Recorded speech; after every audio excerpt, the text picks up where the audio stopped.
போகும்போது ஆபிரகாம் பிரேயரை மாத்திரம். எப்படி பிரேயரை மாத்திரம் பார்த்தீங்களா? இஸ்மவேல் உமக்கு முன்பாக.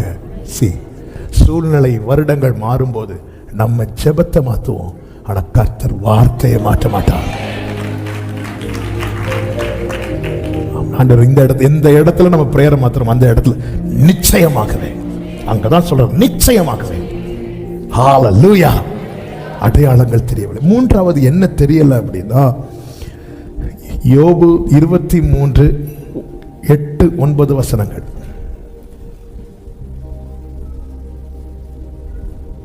இதோ நான் முன்னாக போனாலும் அவர் இல்லை, பின்னாக போனாலும் அவரை காணேன். இடதுபுறத்தில் அவர் கிரியை செய்தும் அவரை காணேன். வலதுபுறத்திலும் நான் அவரை காணாதபடிக்கு ஒளித்திருக்கிறார்.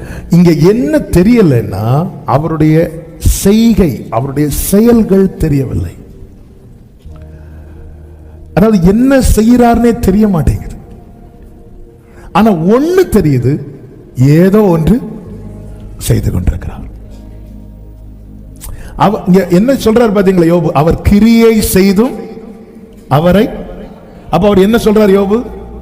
அவர் சும்மா இருக்கல, ஒன்னு செஞ்சிட்டு இருக்கிறாரு. ஆனா எனக்கு அவர் என்ன செய்யறாருன்னு தெரியல, அவருடைய செயல்கள் தெரியவில்லை. காணாமல் விசுவாசிக்கிறவர் பாக்கியவான். எனக்கு ஒண்ணு தெரியும், ஏதோ ஒன்று செய்து முடிஞ்சதுக்கு அப்புறம் கொண்டு போட்டாலும் உண்மை நம்புவேன்னு சொல்ற அதே யோபு இன்னொரு இடத்துல சொல்றார், நான் நம்ப மாட்டேன்.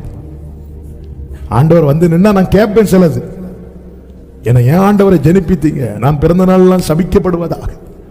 நான் பிறந்ததும் ஒருத்தன் என் தாய்க்கு வந்து வாழ்த்து சொன்னான் தெரியுமா, அவன் மட்டும் என் கையில கிடைச்சானா, அப்படி எல்லாம் கேட்கணும்னு தோணும்.